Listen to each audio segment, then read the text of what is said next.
எப்ப ஒரு மனுஷனை பயம் ஆக்கிரமிக்குது அப்படின்னு சொன்னா பாவத்தினாலும் குற்ற உணர்ச்சியினாலும். ஹல்லேலூயா. எல்லாம் கவனிங்க. தேவன் இந்த உலகத்தை 6 நாட்கள் படைக்கிறார். 6வது நாள்ல மனுஷனை படைக்கிறார். மனுஷனை படைக்கும் பொழுது பரிசுத்தம் அந்த ஏதேன் தோட்டத்தில் முழுமையாக இருக்கிறது. அங்கு பயம் கிடையாது.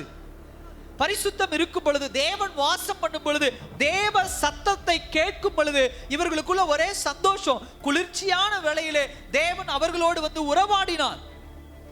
இப்படி சந்தோஷமாக வாழ்ந்து கொண்டிருக்கிற மனிதன் தேவ சத்தத்தை கேட்காமல் இப்பொழுது வேற ஒரு சத்தத்தை கேட்க ஆரம்பிக்கும் பொழுது, தேவனுக்கு கீழ்ப்படியாமல் போகும் பொழுது அங்கு என்ன உருவாகிறது?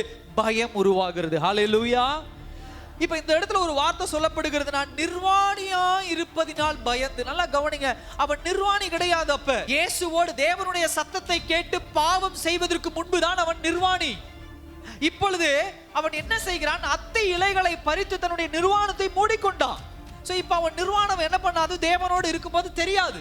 அவனுடைய மைண்ட் செட்ல சொல்லலாம். ஆனா அவன் சொல்ற வார்த்தை என்ன? நான் நிர்வாணியா இருப்பதால் நான் என்ன பண்ணேன்? பயந்து கொண்டேன். அவன் இந்த இடத்துல இன்டைரக்டா சொல்றான், ஒரு மனிதனுக்குள்ளே பாவம் வரும் பொழுது எதை கொண்டு வரும்? நிர்வாணத்தை கொண்டு வரும்.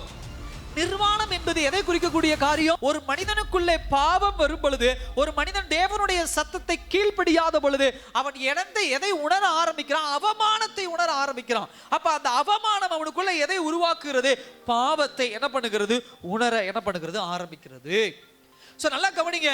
பாவம் என்பது ஒரு மனிதனுக்குள்ளே அவமானத்தை உருவாக்குகிறது. அந்த அவமானம் அந்த மனுஷனுக்குள்ள எதை உருவாக்குகிறது? பயத்தை உருவாக்குகிறது.